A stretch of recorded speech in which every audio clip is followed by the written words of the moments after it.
Ləçi qəsəbə 6 saylı tam orta məktəb.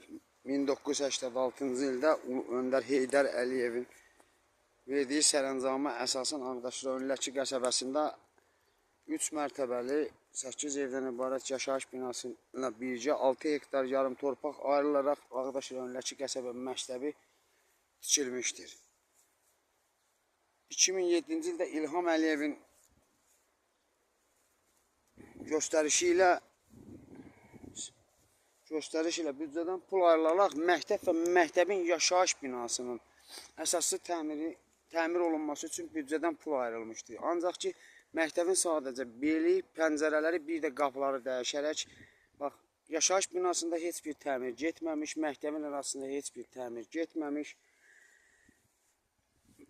Üstəlik, məktəbin 25 tonluq su çəni götürülüb, aparılmış, transformatoru götürülmüş, məktəbin yol kənarında ərazilər kənar şəxslərə satılmış, məktəbin kanalizasiya sistemi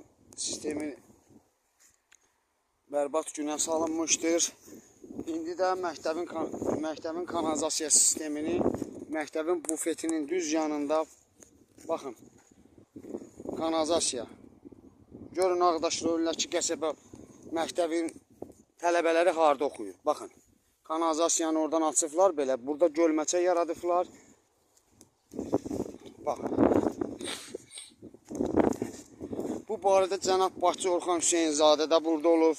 Firdovsi Məmmədov da burada olub. Elsəvər Hacıyev də burada olub. Dəfələrlə qəbullarında olsam belə ərzə ilə müraciət eləsək də heç bir tədbir görmür.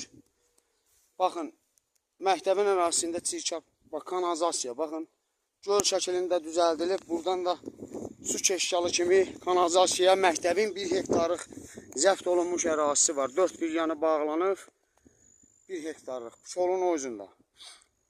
Kənar şəxslər tərəfindən zəbt olunubdur. Məktəb direktoruna dəfələrlə desəm də, Firdovsi Məmmədova, cənab başçı Orxan Hüseynzadəyə, Elsəvər Məmmədova ki, məktəbin 1986-cı Heydər Əliyevin ayırdığı 6 hektar yarım torpaq bərpa olunsun. Buna məhəl qoymurlar, heç bir tədbir görmürlər. Məktəbin ərazisi zəbt olunubdur. Yol kənarına düşən torpaq sahələri ayrı-ayrı şəxslərə obyektlər tikilməsi üçün satılıb. Sonra da məktəbin sənədləri itdi deyərək məktəbin ərazisini bax, kiçildib, yeni setka çəkiblər və hasar çəkiblər. Bax, bir də buradan. 6 hektar yarımı 3 hektara sənədləşdirmək istəyirlər. Baxın, bax, qanunsuz